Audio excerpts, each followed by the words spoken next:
Well, all right, guys. Guess what? Guess what?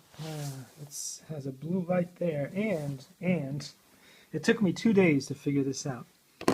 If you actually put it on there, and then it lights up, and then you do have a blue LED light. Then it switches off after a little while, and once it's fully charged, it will turn red.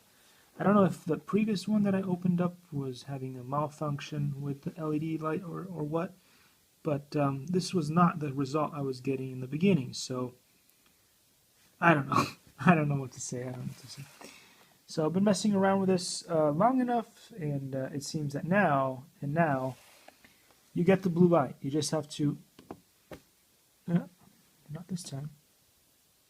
Come on, don't call me a liar. There we go. There we go. We're back with the blue light. Thanks for watching, and I'll see you all in the next one. Take care. Likey.